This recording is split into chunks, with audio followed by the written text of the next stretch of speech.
A paz e graça do Senhor. Vamos ler Apocalipse capítulo 1, o verso 1.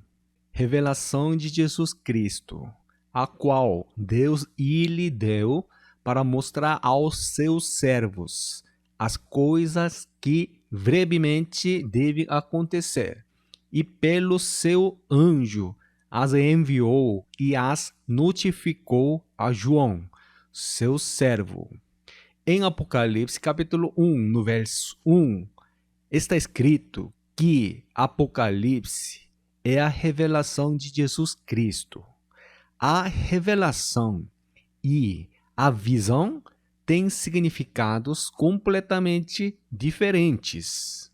Isaías, capítulo 29, no versículo 11, descreve a visão.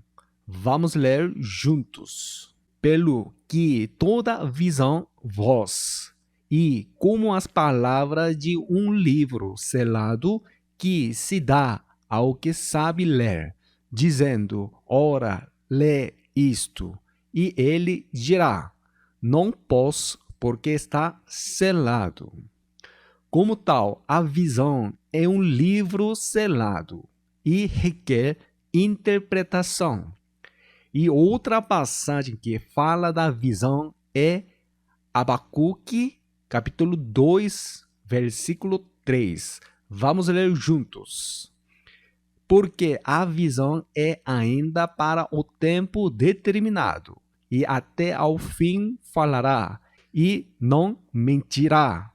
Se tarda, espera-o, porque certamente virá, não tardará. Desta forma, a visão é um livro lacrado, selado até a hora marcada. Mas a revelação não requer interpretação, conforme declarado em Apocalipse, capítulo 22, no verso 10. O livro de Apocalipse está aberto para leitura. Portanto, o mesmo conteúdo dos capítulos 1 a 22 é repetidamente complementado e explicado. Isso significa que as respostas das perguntas que surgem ao ler o livro de Apocalipse estão escritas nele. A revelação em grega é Apocalipsis. A palavra é derivada de Apocalipto. revelar, expor, uma palavra que significa de ou longe de, Po. usado com todos os verbos com o conceito de separação e é um composto do verbo Καλύπτω. que significa cobrir ou esconder. Então, Apocalipsis. como a palavra diz, significa revelar e expor o que foi encoberto. As coisas que brevemente devem acontecer no versículo 1 referem-se a eventos que ocorrem desde a época em que o apóstolo João escreveu o livro do Apocalipse. É por isso que o livro de Apocalipse não fala apenas do fim do mundo, mas é uma revelação sobre a segunda vinda de Jesus, começando com a igreja primitiva e tudo o que acontece depois disso. Capítulo 22, no verso 16, diz: a que tipo de anjo pelo seu anjo, no versículo 1, se refere. Eu, Jesus, enviei o meu anjo para dar testemunho destas coisas a vocês nas igrejas. Eu sou a raiz e a geração de Davi, a brilhante estrela da manhã. Está claramente explicado neste versículo. O anjo, no versículo 1, se refere ao anjo de Jesus. Ele foi enviado a João para escrever e o anjo de Jesus foi chamado de Espírito, porque os anjos são espíritos. Em Apocalipse capítulo 22, no versículo 10, disse-me ainda, não cele as palavras da profecia deste livro, porque o tempo está próximo. No entanto, existe um livro profético que diz para selá-lo. Essa profecia é o livro de Daniel. Vamos ler Daniel capítulo 12, versículo 9. E ele disse, vai, Daniel, porque estas palavras estão fechadas e seladas até ao tempo do fim. Jeová Deus diz que este livro de Daniel deveria ser selado até o fim, mas estão tentando ler e interpretar tal livro.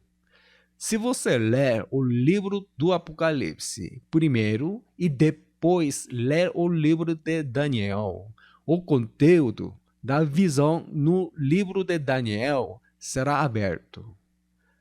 Se você ler Apocalipse capítulo 22, o verso 16, poderá entender o conteúdo de capítulo 1, verso 1. Porque diz quem são os destinatários do livro de Apocalipse. Eu, Jesus, enviei o meu anjo para dar testemunho destas coisas a vocês nas igrejas. Eu sou a raiz e a geração de Davi, a brilhante estrela da manhã. A revelação de Jesus Cristo, a qual Deus lhe deu para mostrar aos seus servos as coisas que brevemente devem acontecer, e pelo seu anjo as enviou e as notificou a João, seu servo. Os destinatários do livro do Apocalipse são as igrejas e é uma carta aos santos da igreja. Não lê o livro do Apocalipse, que Jesus enviou seu anjo para dizer às igrejas que lessem e se preparassem e ignorar as palavras de Jesus. É realmente tolice tentar ler e interpretar o livro de Daniel, que nos disse para mantê-lo selado no Antigo Testamento, sem ler o livro que explica em detalhes o que acontecerá no fim dos tempos com um microscópio. Vamos ler o capítulo 1, versículo 2. O qual testificou da palavra de Deus e do testemunho de Jesus Cristo, e de tudo o que tem visto, o qual testificou. É o tempo auristo. O apóstolo João está dizendo que já escreveu sobre a palavra de Deus e sobre Jesus.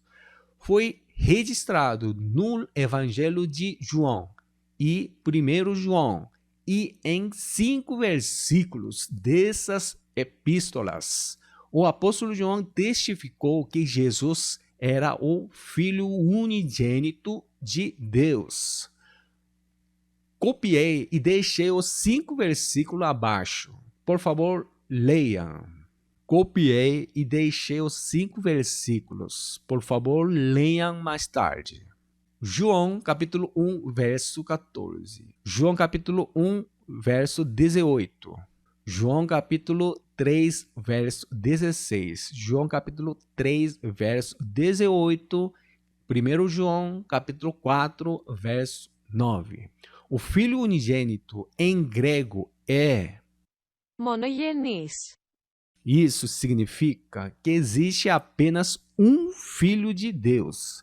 No entanto, o apóstolo João nos diz que Jesus é o Filho primogênito de Deus no livro de Apocalipse. Vou explicar essa parte daqui a pouco. Apocalipse capítulo 1, versículo 3, nos disse porque nós devemos ler o livro de Apocalipse. Bem-aventurado aquele que lê e os que ouvem as palavras desta profecia e guardam as coisas que nela estão escritas, porque o tempo está próximo. Bem-aventurado, em grego é, Μακάριος. que significa nenhuma barreira no meio. Significa a maneira mais rápida de conectar dois pontos. É uma benção estar face a face com o Senhor Jesus Cristo. Está dizendo que para não ser jogado em um mar de vidro misturado com fogo, depois que Jesus voltar e se encontrar com ele, vocês devem ler esta profecia e mantê-la até o fim. Este Μακάριος. está escrito 7 vezes no livro de Apocalipse. Apocalipse, capítulo 14, no verso 13, também fala dessa bênção. Então houve uma voz do céu dizendo: escreva, bem-aventurados os mortos que desde agora morrem no Senhor. Sim, diz o Espírito, para que descansem das suas fadigas. Depois as suas obras os acompanham. Os mortos que desde agora morrem no Senhor referem-se ao estado de terem formado o corpo de Jesus Cristo. Uma das passagens que explica essa parte é Apocalipse, capítulo 16, verso 15. Vamos ler juntos. Eis que venho como vem o ladrão. Bem-aventurado aquele que vigia e guarda as suas vestes, para que não ande nu e não se veja a sua vergonha. Isso significa revestir a roupa de Cristo. Portanto, vamos descobrir o que significa vestir a roupa de Cristo. A resposta está escrita em Gálatas capítulo 3, no verso 27. Porque todos quantos fostes batizados em Cristo, já vós revestistes de Cristo. Aqueles que foram batizados são vestidos com a veste de Cristo. A Bíblia não diz que apenas o batismo com água é batismo. Obviamente, Jesus disse diretamente aos 12 discípulos para serem batizados com o Espírito Santo. Aqueles que foram batizados com o Espírito Santo são vestidos de Cristo. Quando você é batizado com o Espírito Santo, você está vestindo sua própria roupa espiritual. Para não se envergonharem com essa roupa, você tem que viver uma vida cheia do Espírito Santo, e tal pessoa é abençoada. Apocalipse, capítulo 19, no versículo 9, também fala dessa bênção. E disse-me, escreve, bem-aventurados aqueles que são chamados à ceia das bodas do Cordeiro. E disse-me, estas são as verdadeiras palavras de Deus. Basicamente, uma festa de casamento consiste em um almoço e uma ceia. O almoço é uma refeição feita na hora do almoço. E a ceia é a festa final da festa de casamento. No texto grego original é escrito como, Δεπνών. que significa ceia. Para entender esta parte corretamente, precisamos ler a parábola da festa de casamento do filho de um rei em Mateus capítulo 22, 1 a 14. Primeiro vamos ler Mateus capítulo 22, verso 2 e 3.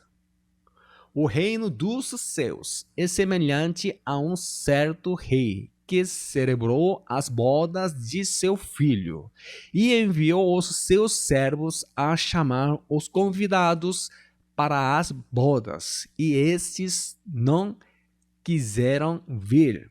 A festa de casamento escrita nos 2 versos acima, que está escrita na escritura original em grego como, Gamos. e leiam o verso 4.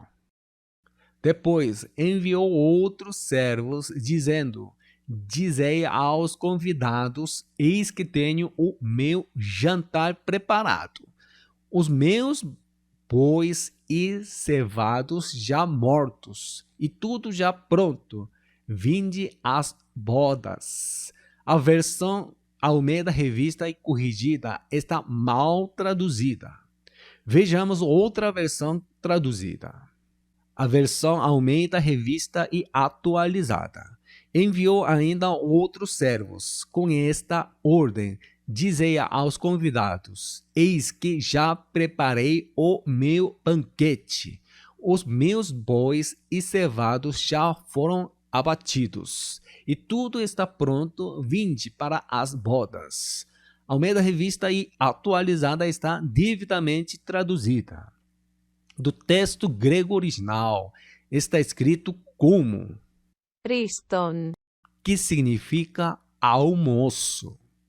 Os convidados para este almoço não compareceram. O rei encolerizou-se, enviou os seus exércitos, destruiu aqueles homicidas e incendiou a sua cidade. Em seguida, o rei enviou seus servos para convidar novamente a todos os que encontrar nas saídas dos caminhos. Este é o conteúdo dos versículos 5 a 10. E no versículo 11 e 13, diz que o rei ordenou lançá-lo nas trevas exteriores. O recém-convidado, que não estava veste nupcial, aqueles que comparecem tanto ao almoço quanto à ceia, são convidados, abençoados em Apocalipse, capítulo 19, versículo 9. E em Apocalipse, capítulo 20, o verso 6, também fala sobre a bênção de Macairos. Vamos ler. Bem-aventurado e santo é aquele que tem parte na primeira ressurreição. Sobre esses, a segunda morte não tem poder. Pelo contrário, serão sacerdotes de Deus e de Cristo e reinarão com ele os 1000 anos. A tradução é chamada de primeira ressurreição. Significa a ordem, mas o significado original é a melhor ressurreição. Esta melhor ressurreição se refere à ressurreição de ser transformado em um corpo espiritual, que é o processo de arrebatamento, e se refere à ressurreição da vida, que não é lançada no mar de vidro misturado com fogo, no tribunal de Cristo. Apocalipse capítulo 22, o verso 7, também fala de Macairos. Vamos ler. Eis que venho sem demora. Bem-aventurado aquele que guarda as palavras da profecia deste livro. É o mesmo que o conteúdo de capítulo 1, versículo 3. Mas a diferença de capítulo 1, verso 3 é que ler e ouvir são omitidos. Diz que não importa o quanto você leia e ouça a Bíblia. Se você não guardar o que Jesus fez, você não receberá nenhuma bênção.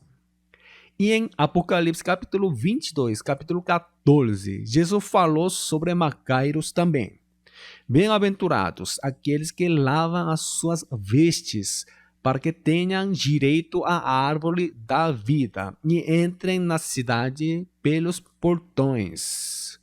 Bem-aventurados aqueles que lavam suas vestes e se arrependem pelo sangue de Jesus. Não importa quem comete qualquer pecado, exceto o pecado de blasfemar contra o Espírito Santo. Diz-se que o sangue de Jesus é mais valioso do que o pecado. Vamos ler Apocalipse capítulo 1, versículo 4. João, as 7 igrejas que estão na Ásia. Graça e paz seja convosco da parte daquele que é, e que era, e que há de vir, e dos 7 espíritos que estão diante do seu trono. A razão pela qual a Ásia aparece é porque em Gênesis capítulo 9, no versículo 27, é dito que Deus estaria na tenda de Sem. Alargue Deus a Jafé mas Ruth. Gênesis capítulo 10, versículo 22. O quarto filho de Sem mora na região turca, onde o filho mais velho de Jafé, Gomer, Gênesis capítulo 10, versículo 2. E estabeleceu o nome da região é Lídia, mas quando traduzido em grego, tornou-se Ásia. Na Grécia, o sol nasce na costa oeste da Turquia. Daí o nome Ásia, o lugar onde o sol nasce. As 7 igrejas da região onde o sol nasce, Ásia, a terra é a terra da Lígia, as tendas de Sem. Para explicar a morada de Deus nas tendas de Sem, as 7 igrejas devem estar na Ásia. As tendas de Sem não devem estar em Jerusalém ou Roma, porque é o lugar que Deus prometeu por meio de Noé. Como tal, pode-se ver que a razão pela qual Deus diz que ele habitaria na tenda de Sem no tempo de Gênesis foi que ele estaria nas 7 igrejas na Ásia, localizada na costa oeste da Turquia. A descrição dos 7 espíritos em capítulo 1, verso 4, está escrito em Hebreus capítulo 1, no versículo 14. Não são, porventura, todos eles espíritos ministradores, enviados para servir a favor daqueles que hão de herdar a salvação? Então, os 7 espíritos são os 7 anjos, e eles são os 7 anjos diante do trono. Há 7 anjos diante do trono de Deus, e eles desempenham o papel de receber a carta do apóstolo João e entregá-la a cada igreja. Há uma palavra importante em Apocalipse, capítulo 1, no versículo 5. E da parte de Jesus Cristo, que é a fiel testemunha, o primogênito dos mortos e o príncipe dos reis da terra, aquele que nos ama e em seu sangue nos lavou dos nossos pecados. A fiel testemunha. Na escritura original em grego é escrito com o adjetivo Πιστός. que significa crível, fiel, confiável.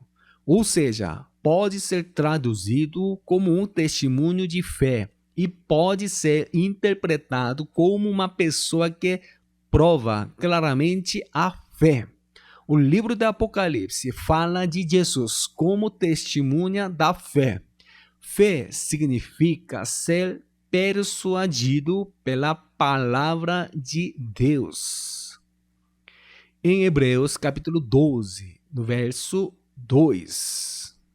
Olhando para Jesus, autor e consumador da fé, o qual, pelo gozo que lhe estava proposto, suportou a cruz, desprezando a afronta, e assentou-se à destra do trono de Deus. O texto original em grego contém as palavras Αρχηγός. que significa fundador e Τελειωτής. que significa consumador. para os cristãos, a fé à parte de Jesus não pode existir. Hebreu capítulo 12, verso 2, é um versículo que contém o mistério maravilhoso de Jesus ressuscitado. O segredo é que, quando Jesus morreu na cruz, ele morreu como o Filho unigênito de Deus. Mas depois de sua ressurreição, ele se tornou o Filho primogênito de Deus. Muitos pastores, teólogos, não sabem desse fato surpreendente. O apóstolo João disse em Apocalipse capítulo 1, no verso 2, que ele testificou tudo sobre Jesus.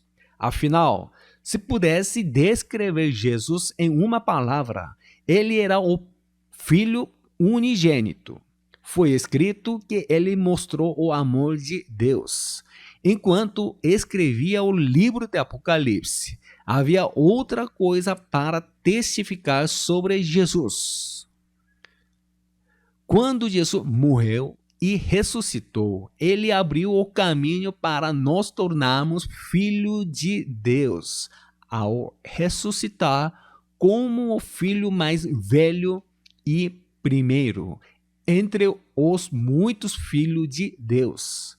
Por meio da ressurreição de Jesus, nos tornamos filhos de Deus. E por isso que o último capítulo do livro de Apocalipse diz: a graça do Senhor Jesus seja convosco. Porque Jesus se tornou o Filho primogênito de Deus. Aqueles que creem nele está dizendo que tem a graça de se tornar legalmente filho de Deus. Quando Jesus veio pela primeira vez, ele veio na glória de seu Filho unigênito. Mas em sua segunda vinda, ele virá como o primogênito. Vamos ler Hebreus, capítulo 1, versículo 6 juntos. E quando outra vez introduz no mundo o primogênito, diz: e todos os anjos de Deus o adorem. E vamos ler Apocalipse, capítulo 22, versículo 21. A graça de nosso Senhor Jesus Cristo seja com todos vós. Amém. É por isso que quando Jesus voltar, ele não virá como o Filho unigênito, mas como o Filho primogênito de Deus. Apocalipse capítulo 1, verso 5, diz: aquele que nos ama e em seu sangue nos lavou dos nossos pecados, porque Jesus é amor. Ele derramou seu sangue por nós. Ele derramou seu sangue para expiar nossos pecados. E ele tirou os pecados para que pudéssemos nos tornar filhos de Deus. E no final, ele os fez filhos de Deus para que pudessem se tornar a noiva de Jesus. Leiamos Atos capítulo 20, versículo 28. Olhais, pois, por vós e por todo o rebanho sobre que o Espírito Santo vos consistiu, bispos, para apacentardes a igreja de Deus, que ele resgatou com seu próprio sangue. Conforme declarado neste versículo, está escrito como a igreja que Deus comprou, resgatou com seu próprio sangue. Ele não derramou sangue para torná-los filhos de Deus, mas por causa da igreja. É a fé perfeita em Cristo que os filhos de Deus se unam ao corpo de Cristo, a igreja, e se tornem um só corpo como a noiva de Cristo. Esse é o propósito final da salvação. Vocês não podem se tornar a noiva de Jesus estando satisfeitos com a condição de filho de Deus e vivendo uma vida de fé estagnada. Apocalipse capítulo 19 conta um momento incrível quando os santos que passaram pelo tribunal de Cristo se regozijam e louvam a Deus por aleluia. Vamos ler os versículos 6 e 7. E ouvi como que a voz de uma grande multidão, e como que a voz de muitas águas, e como que a voz de grandes trovões, que dizia, aleluia, pois já o Senhor, Deus Todo-Poderoso, reina. Regozijemo-nos e alegremo-nos, e demos-lhe glória, porque vindas são as bodas do Cordeiro, e já a sua esposa se aprontou. Os santos que se tornaram vencedores estão se regozijando e glorificando a Deus. Aleluia! A razão e que é o momento glorioso de finalmente participar como noiva nas bodas do Cordeiro. Apocalipse capítulo 1, versículo 5. É uma passagem que contém uma chave importante para a compreensão de todo o livro de Apocalipse. Vamos ler novamente. E da parte de Jesus Cristo, que é a fiel testemunha, o primogênito dos mortos e o príncipe dos reis da terra, aqueles que nos ama, e em seu sangue nos lavou dos nossos pecados. Este versículo revela o significado da terra em todo o livro do Apocalipse. Você pode entender isso lendo Colossenses capítulo 1, versículo 18. E ele é a cabeça dos corpos da igreja, é princípio e o primogênito dentre os mortos, para que em tudo tenha a preeminência. Jesus é considerado cabeça da igreja e o primogênito dos mortos.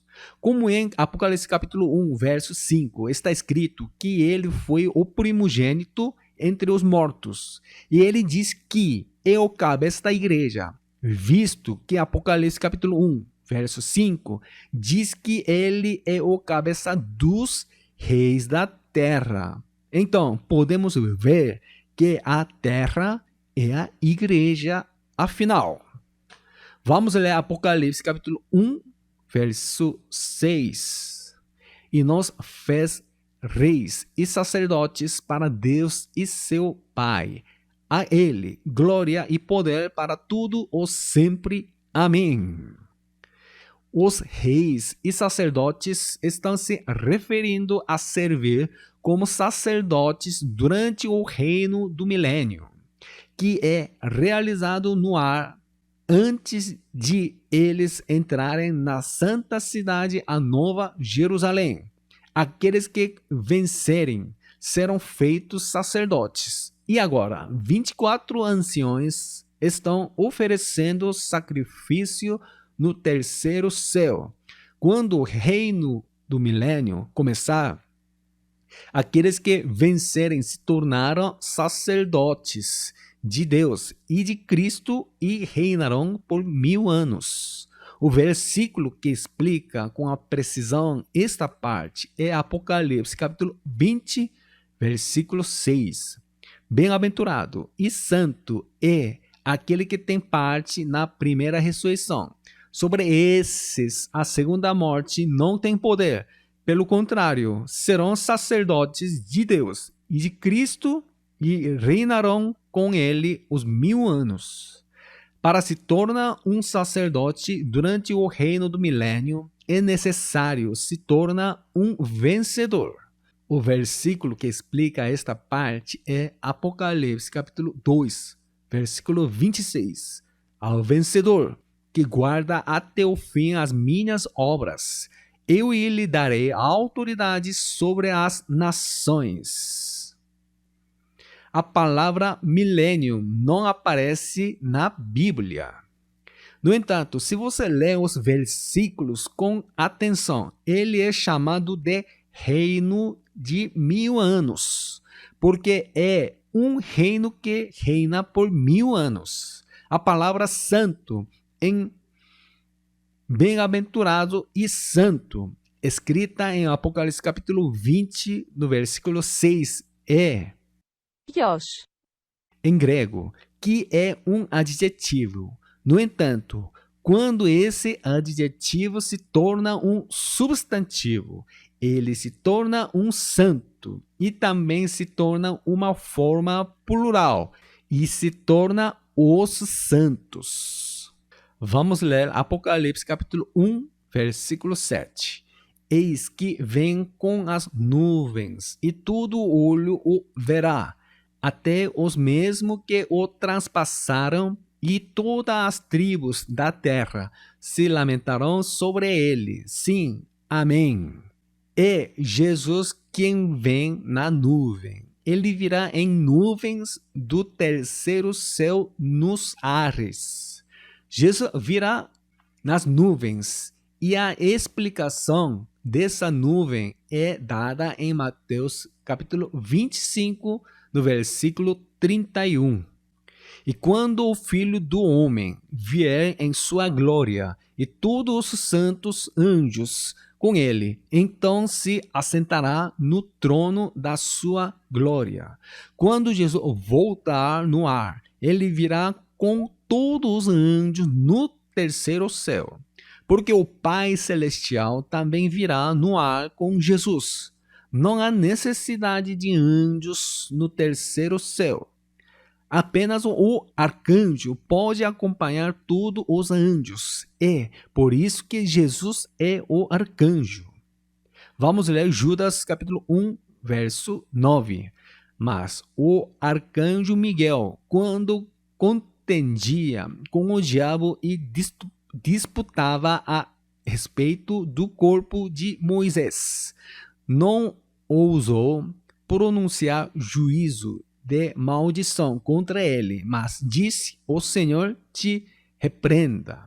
Miguel é o único arcanjo da Bíblia. Não existem outros arcanjos. É uma ficção inventada por pessoas que o arcanjo Luciel caiu e se tornou Lúcifer. Gabriel também não é um arcanjo. O único arcanjo é Miguel. E Miguel é outro nome de Jesus. Miguel em hebraico é Michael. Este Miguel é uma palavra composta do pronome interrogativo de, Mi.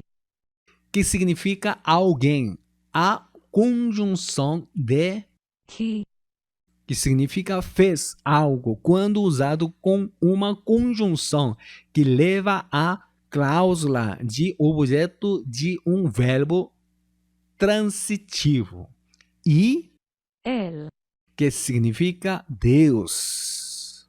Então, em hebraico, Miguel significa quem é como Deus se não eu. Em Apocalipse capítulo 12, no versículo 7, há uma cena em que Miguel derrota o dragão, Satanás, sem o versículo 7. Não saberíamos o que o arcanjo Miguel estava fazendo. Se Jesus pode vencer Satanás, que tem o poder da morte. Veja Apocalipse capítulo 10, versículo 1. E vi outro anjo forte, que descia do céu, vestido de uma nuvem, e por cima da sua cabeça estava o arco celeste, e o rosto era como o sol, e os pés como colunas de fogo. Muitos anjos desceram do céu, e o apóstolo João viu o anjo mais forte entre eles. O anjo mais forte significa o arcanjo. Ele está descrevendo a cena da segunda vinda de Jesus. Em Apocalipse capítulo 1, versículo 7, está escrito: os mesmos que o traspassaram. Está escrito no plural. Afinal, Isso quer dizer que todos nós transpassamos Jesus, porque Jesus morreu na cruz pelos nossos pecados. Além disso, ele morreu não apenas pelos judeus, que são o Israel físico, mas também pelos membros da igreja, que são o Israel espiritual. Porque ele derramou sangue para comprar a igreja. Os membros da igreja traspassaram Jesus. Todas as tribos da terra, na frase escrita em capítulo 1, do versículo 7. A terra significa a igreja. Então, os membros da igreja e os santos subirão aos ares e verão Jesus. Finalmente, vamos ler Apocalipse capítulo 1, versículo 8. Eu sou Alfa e o Ômega, o princípio e o fim, diz o Senhor, que é e que era e que há de vir o Todo-Poderoso. Deus disse isso. Ele é aquele que iniciou o plano que planejou antes da fundação do mundo e completará esse plano.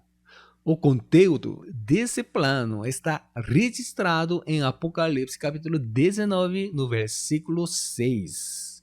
E houve como que a voz de uma grande multidão, e como que a voz de muitas águas, e como que a voz de grandes trovões, que dizia: Aleluia, pois já o Senhor Deus Todo-Poderoso reina.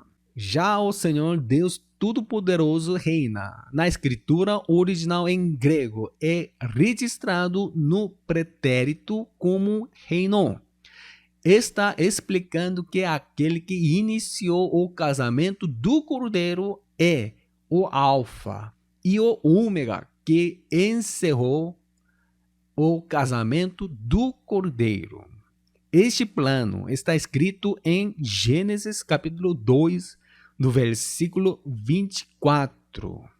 Portanto, deixará o varão o seu pai e a sua mãe e apegar-se a sua mulher, e serão ambos uma carne.